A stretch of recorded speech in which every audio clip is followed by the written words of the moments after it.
Kaip 3 žodžiai gali pakeisti gyvenimą? Kaip 3 žodžiai gali pakeisti gyvenimą ir netgi išgydyti kūną? Įsivaizduokite, kaip ištarėte tuos 3 žodžius ir iškart pajuntate lengvumą, sielą pripildo tikėjimas, kad tai, kas ištarta, ima realizuotis jūsų gyvenime. Sunku patikėti, kad taip galėtų būti, bet tūkstančiai žmonių tai jau patyrė. Ar norite sužinoti, kaip veikia šis metodas ir kodėl jis veiksmingesnis už vaistus? Mūsų žodžiai yra savotiški vartai į pasąmonę. Jie gali keisti net giliausius įsitikinimus. Žodžiai ne vien garsai. Tai komandos, kurias mūsų smegenys vykdo nekeldamos klausimų. Kai mes ką nors dažnai kartojame, ilgainiui tai tampa mūsų realybės dalimi. Paprastai mes net nepastebime, kaip kiekvieną dieną programuojame save. Sėkmei ar nesėkmei, sveikatai ar lygai. Amerikietis pamokslininkas, populiarių ezoterinių knygų autorius Joseph Murphys tvirtina, kad žodžiai yra kodas pasąmoniai. Žodžiai gali įjungti išgyjimo procesus arba atvirkščiai, ardyti mūsų iš vidaus. Pasąmonė neanalizuoja situacijos, ji tiesiog vykdo įsakymą. Jei nuolat kartosi savo, aš pavargęs, kūnas pradės jausti būtent tai. O jei ištarsite 3 teisingus žodžius, organizmas įjungs atsistatymo procesus. Kodėl būtent 3 žodžiai veikia maksimaliai efektyviai, o ne tarkim 4 ar 5? Viską lemia tai, kaip smegenys priima informaciją ir kaip toji veikia mūsų sąmonę. Skaičius 3 lydi mus visą gyvenimą. Praeitis, dabartis, ateitis. Kūnas, protas ir dvasia. Rytas, diena ir vakaras. Šią trejybės struktūrą mes priimame pasąmonės lygmenyje. Todėl viskas, kas pateikiama trejybės forma, suvokiama daug lengviau. Smegenys sudarytos taip, kad jos lengviau įsimena trumpas ritmiškas frazes. Kuo formulė paprastesnė, tuo lengviau jį įsitvirtina pasąmonėje. Jei tarsite vieną žodį, jis gali pasirodyti nepakankamai įtaigus. O jei žodžių per daug, dėmesys išsiskaido. O štai 3 žodžiai – tai taikliausias pataikymas į 10. Bet svarbu ne tik struktūra. Mat garsams, kuriuos skleidžiame, būdinga tam tikra vibracija. Dar senųjų civilizacijų žmonės žinojo, kad kiekvienas žodis – tai energija, kuri gali ir ardyti, ir gydyti. Prisiminkite, kaip jaučiatės po žodžių. Tu susitvarkysi, tu įveiksi. Šie žodžiai tiesiog pripildo kūną jėgos, nes jie ne tik rezonuoja su vidinė būsena, bet ir kūrė tą būseną. Šiuolaikiniai moksliniai tyrimai patvirtina, kad žodžiai gali veikti net fiziologinius procesus. Mokslininkai tyrinėjo, kaip afirmacijos ir nusiteikimai keičia smegenų veiklą ir nustatė, kad reguliarus trumpų pozityvių frazių kartojimas sumažina streso hormonų lygį ir aktyvina smegenų zonas, atsakingas už organizmo atsinaujinimą. Tai ne tik psichologija, tai ir mūsų kūno biochemija. Josephas Murphys buvo įsitikinęs, kad žodžiai tiesiogiai formuoja pasąmonę, o per ją ir visą organizmą. Jo manymu, teisingos frazės yra tarsi sėklos. Jei jas pasiesi sąmonėje ir nuolat kartosi, tvirtai tikėdamas jų veiksmingumu, tai realizuosis tavo kūne. Kodėl taip yra? Mat, mūsų organizmas yra ne tik fizinis kūnas, bet ir sudėtinga energetinė sistema. Senovės rytų dvasiniuose tekstuose kalbama apie 7 čakras, energetinius centrus, reguliuojančius įvairius gyvenimo aspektus – sveikatą, emocijas, pasitikėjimą savimi ir visata, meilę, intuiciją. Kai energijos srautas sklinda laisvai, be trukdžių ir kliučių, žmogus jaučiasi kupinas jėgų, bet vos tik užsiblokuoja bent vieną čakrą, tuo išplūsta nerimas, prasideda ligos, jaučiasi nuovargis, sudirgimas. Teisingų frazių kartojimas aktyvina užslėptas savigydos galias, bet žvelgiant giliau, darosi aišku, kad tai ne vien paprasta psichologinė technika. Tardami teisingus žodžius, mes susideriname su tam tikrais virpesių dažniais, taip darydami įtaką energetiniam kūno balansui. Koks tokio žodžių įtakos kūnui mechanizmas? Kiekvienas žodis yra tam tikro dažnio vibracinė energija. Pavyzdžiui, jei dažnai sakote savo aš pavargęs, ši frazė įsitvirtina pasąmonėje, sukeldama realią nuovargio būseną. Bet jei šią frazę pakeisite žodžių rinkiniu aš prisipildau energijos, kūnas prisitaiko prie šio naujo energetinio nusiteikimo. Tai ne magija, tai pasąmonės veikla. Susiejus šį principą su senovės mokymu apie čakras, galima sukurti tokius žodžių junginius, kurie paleidžia kūno išgyjimo mechanizmus. Muladhara, pirmoji apatinė čakra, yra saugumo čakra. Aš esu saugus. Ji šalina nerimą, baimę, teikia pastovumo jausmą. Svadhisthana, antroji čakra bambos srityje. Tai emocijų čakra. Aš jaučiu džiaugsmą. Ji palaiko ryšį su emocijomis, šalina prislėgtumo jausmą. Manipūra, saulės rezginio, jėgos čakra. Aš valdau gyvenimą. Ji pripildo žmogų pasitikėjimo jausmu. Anahata, širdies, meilės čakra. Aš skleidžiu meilę. Ji padeda atverti širdį. Višutha, gerklės, saviraiškos čakra. Aš sakau tiesą. Ji išvaduoja iš baimės reikšti save. Adžina, trečiosios akies, intuicijos čakra. Aš žinau tiesą. Stiprina intuiciją. Sahasrara, viršugalvio, ryšio su aukštesniuoju pasauliu čakra. Aš visatos, Dievo dalis. Padeda peržengti įprastų sąmonės šablonų ribas. Murphys buvo įsitikinęs, kad žodžiai ištarti su giliu tikėjimu kūrė naują realybę. Šiuolaikiniai moksliniai tyrinėjimai patvirtina šią mintį.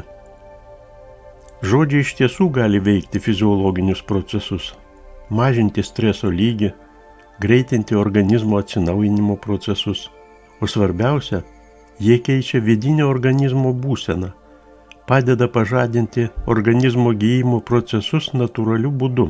Murphys, kaip ir kiti ezoterikos mokytojai, manė, kad pasąmonė neskiria praeities, dabarties ir ateities. Jie egzistuoja tik dabarties akimirka, vadinamasis čia ir dabar. Būtent todėl žodžiai, kuriuos tariame šią akimirką, formuoja ne tik dabarties būseną, bet ir įvykius, kurie nutiks ateityje. Tikriausiai esate pastebėję, kad kartais laikas ištįsta iki begalybės, o kartais valandos susispaudžia iki sekundžių. Dienomis, kai mes jaučiamės laimingi, valandos ir minutės pralekia tiesiog akimirksniu, o kai esame apimti nerimo ar ligoti, atrodo, kad laiko tėkmė sulėtėjo. Tai ne iliuzija, o realus dalykas, susijęs su sąmonės būsena. Įdomiausia tai, kad šį procesą įmanoma reguliuoti žodžiais. Savo knygose Murphys rašė, kad teisingi nusistatymai gali greitinti arba lėtinti subjektyvų laiko suvokimą. Teisingi nusistatymai gali padėti žmogui greičiau atgauti jėgas ir sveikatą, susikaupti, pritraukti pageidaujamus įvykius. Pavyzdžiui, jei norite pagreitinti organizmo atsigavimą, pasakykite tokius žodžius. Aš įjungiu savigydą. Kūnas paklūsta nusiteikimui, smegenys gauna komandą ir procesas pagreitėja. Jei jums trūksta laiko atlikti svarbius reikalus, tarkite, aš viską suspėju. Tai padės susilpninti nerimą ir teisingiau paskirstyti dėmesį. Jei rodosi, kad diena tuščia ir chaotiška, tarkite, aš gyvenu tapsmo energijoje. Ir tai padės kur kas ramiau ir pozityviau žvelgti į tai, kas vyksta aplinkui. Kaip tai veikia? Viskas labai paprasta. Žodžiai keičia suvokimą. O suvokimas formuoja, kūrė realybę. Jei nuolat kartuojate, kad trūksta laiko, smegenys priima tai kaip signalą, kad reikia skubėti. Nerimas didėja, koncentracija silpnėja. Bet jei sakote savo, kad laiko per akis ir tvirtai tuo tikite, psichika atitinkamai susireguliuoja ir diena pradeda klostytis harmoningiau. Būtent tai pagal Murphy veikia 3 teisingi žodžiai. Jie programuoja sąmonę ir keičia įvykių raidą. Tai ne magija, o dėmesio ir energijos valdymas. Murphys tvirtino, kad žodžiai valdo ne tik mintis ir emocijas, bet ir fizinės būsenas. Šių dienų mokslas patvirtina šią ezoterinę hipotezę. Žodžiai tiesiogiai veikia smegenys, hormoninę sistemą ir net imunitetą. Žmogaus smegenys neskiria realybės objekto nuo vaizduotėje sukurto objekto. Joms abu objektai vienodai realūs. Kai žmogus ištaria frazę "aš esu sveikas" arba "mano kūnas atsinaujina", organizme iš tikrųjų aktyvizuojasi procesai, skatinantys sveikimą, atsinaujinimą. Moksliniai tyrimai rodo, kad tokios frazės mažina kortizolio lygį. O kortizolis yra streso hormonas. Jis silpnina imunitetą ir lėtina regeneracijos procesus. Bet kaip žodžiai konkrečiai veikia kūno fiziologiją? Pirmiausia, veikia suaktyvindami nervų sistemą. Kai žmogus ką nors ištaria, garsiai ar tik pats savo, smegenys tai priima kaip komandą veikti.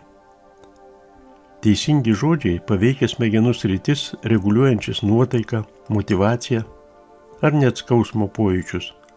Pavyzdžiui, jei žmogus nuolat kartoja "man bloga", organizmas reaguoja atitinkamu būdu. Kvėpavimas pagreitėja, raumenys įsitempia, imunitetas silpsta, o jei pakeisite šią nuostatą ir tarsite "aš jaučiuosi vis geriau", kūnas gauna visai kitą impulsą ir įjungia regeneracijos mechanizmą. Kokie žodžiai gali keisti biocheminius procesus organizme? Mokslininkai įrodė, kad pozityviai įkrauti teiginiai padidina serotonino ir dopamino kiekį kraujyje. Tai džiaugsmo ir pasitenkinimo hormonai. Jie savo ruožtu stiprina imunitetą ir greitina audinių bei sistemų regeneraciją. Teisingų, kūrybingų frazių kartojimas ilgainiui tampa vidinė programa, kuri valdo visą žmogaus gyvenimą. Šiuolaikinė neurofiziologija nustatė, kad kiekvienas žodis palieka tam tikrą pėdsaką smegenyse, suformuoja nuolatinius ryšių tarp neuronų kanalus. Jei žmogus nuolat sako "aš ramus" arba "aš sveikstu", tai tampa jo naująja realybė. Ir tai vyksta ne vien suvokimo lygmenyje, bet ir ląstelių lygmenyje. Žodžiai, kuriuos tariame, keičia mūsų organizmą tiesioginė prasme. Jie gali mažinti stresą, stiprinti imunitetą, spartinti išgijimą. Baimė – tai nepaprasta emocija. Iš tikrųjų tai galingas mechanizmas, akimirksniu suaktyvinantis kūną. Įsibaiminus širdis pradeda plakti greičiau, kvėpavimo ritmas sutrinka, raumenys įsitempia. Tokiu momentu organizmas įsitikinęs, kad jam gresia pavojus. Net ir tuo atveju, kai iš tikrųjų aplinkoje nėra nieko pavojingo. Murphys tvirtino, kad baimė tėra sąmonės reakcija į tam tikrus dirgiklius. Ta tipiška reakcija galima pakeisti, perprogramuoti, naudojant teisingus žodžius. Ir iš tikrųjų, kai žmogus sako savo "aš esu ramus", jo organizmas ima derintis prie šiais žodžiais išreikštos būsenos. Kvėpavimas sulėtėja, neramios mintys traukiasi ir nyksta, organizmas atgauna pusiausvyrą. Kokie žodžiai tinkamiausi ginantis nuo baimės? Štai keletas pavyzdžių. Aš esu saugus. Padeda nugalėti baimę pirmiausia tais atvejais, kai susidurite su neaiškumu, neapibrėžtumu arba stresinė situacija. Aš naikinu įtampą. Siunčia signalą kūnui atsipalaiduoti. Šalina vidinius blokus. Aš renkuosi ramybę. Padeda išeiti iš panikos ir chaoso būsenos ir pereiti į vidinės harmonijos būseną. Svarbu tarti šios žodžius ne mechaniškai, o sąmoningai, sutelkus dėmesį ir įsivaizduojant, kad jais reiškiama būsena tampa realybė. Siekiant sustiprinti poveikį, žodžius galima palaikyti kvėpavimu, įkvepiant tarti frazės pradžią, o iškvepiant pabaigą. Kai tariame teisingus žodžius, mes ne vien skleidžiame garsus, mes duodame komandą pasąmonė. Baimė išnyksta, įtampa nuslūksta, sąmonė apsivalo. Nemažiau svarbu vengti klaidų, naikinančių žodžio galią.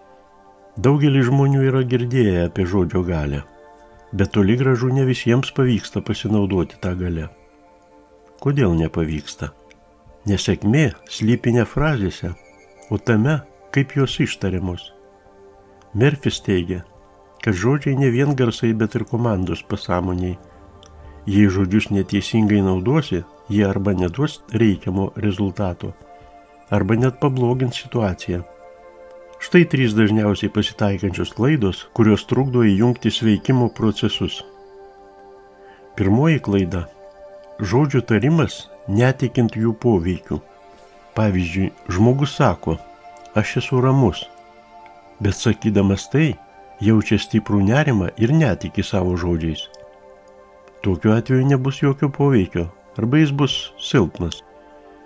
Pasąmonė nereaguoja į melą. Kad žodžiai būtų paveikus, juos dera sakyti sąmoningai, pasitikint jų gale. O jei iš karto nepavyksta įgyti tvirto tikėjimo savo žodžiais, galima pasinaudoti švelnesnių variantų ir tarti, kasdieną aš darausi vis ramesnis ir ramesnis. Tai padės pašalinti netikėjimą, įveikti vidinį pasipriešinimą. Antroji klaida – naudoti neigiamas konstrukcijas su priešdėliu ne. Pavyzdžiui, aš nesergu, arba aš nenoriu daugiau kentėti skausmo.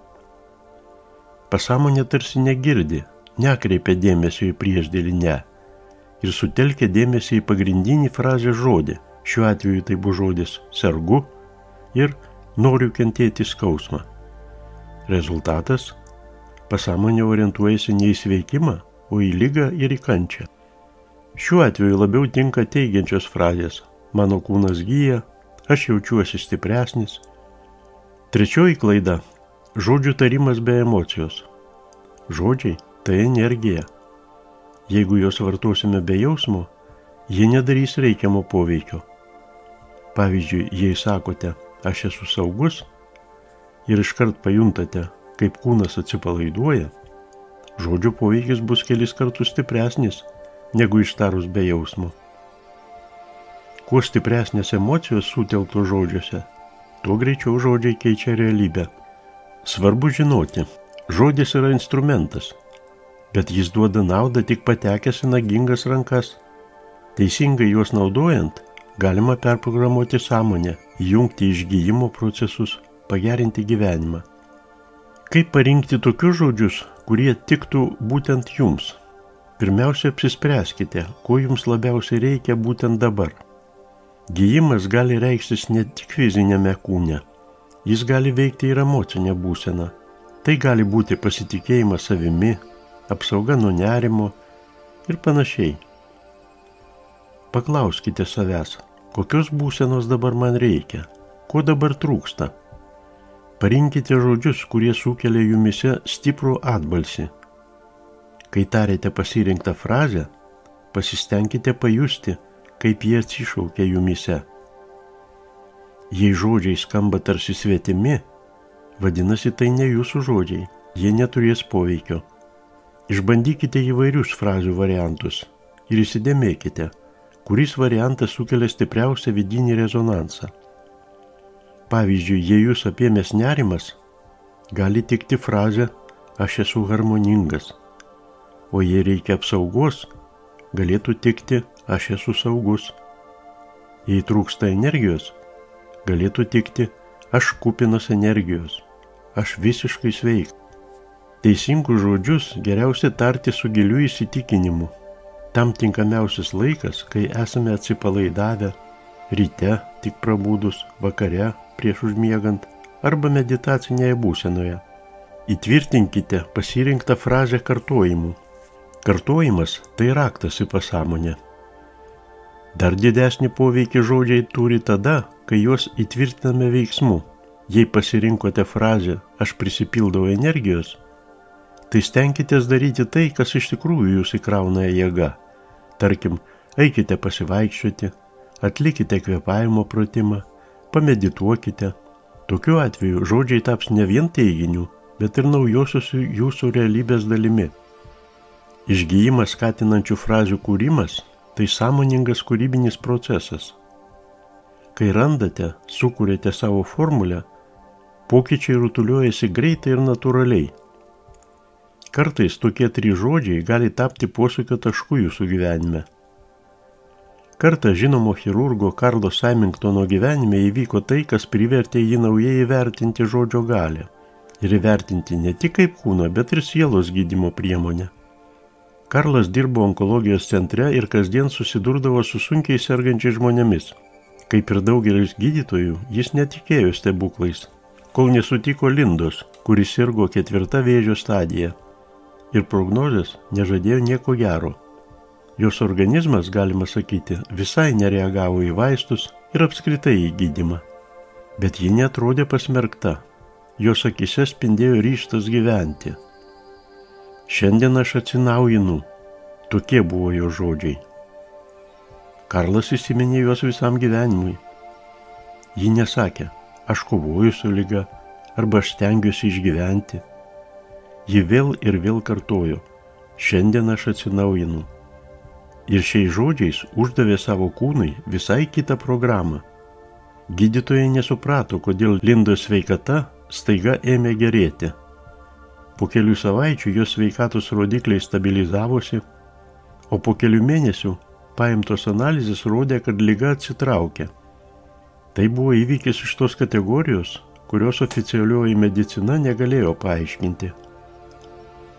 Karlas Symingtonas ėmė tyrinėti žodžių įtaką gijimo procesams ir netrukus suprato, kad žmogaus reakcija į ligą labai daug priklauso nuo to, kokius žodžius žmogus panaudoja. Jei žmogus užprogramuoja save kovai su liga, kūnas nuolat patiria įtampą, bet jei jis kalba apie atsinaujinimą, kūnas pradeda funkcionuoti kitų režimų, išgijimo režimu. Ši istorija pakeitė ne tik Lindos, bet ir paties Karlo gyvenimą. Vėliau jis parašė knygą, kurioje aiškino, kad žodžiai neretai gali būti nemažiau svarbus kaip vaistai. Žodžiai veikia ne tik ligas, nuo jų priklauso visas mūsų gyvenimas. Viena frazė gali paversti žmogų aplinkybių auka, o kita – suteikti jėgų ir tapti nugalėtoju. Išbandykite šiuos patarimus tiesiog dabar. Pasirinkite 3 žodžius, kurie sukelia stipriausią atbalsį jūsų viduje. Užsimerkite, giliai įkvėpkite ir ištarkite tuos žodžius. Pajauskite, kaip šių žodžių energija smelkiasi į jūsų vidų ir sukelia ramybės, jėgos, gijimo pojūtį. Kiekvieną dieną programuokite savo realybę žodžiais ir jei būsite pakankamai nuoseklūs, atkaklūs, giliai įsitikinę tariamų žodžių galia, netrukus pajusite, kaip ta realybė keičiasi jūsų trokštama linkme.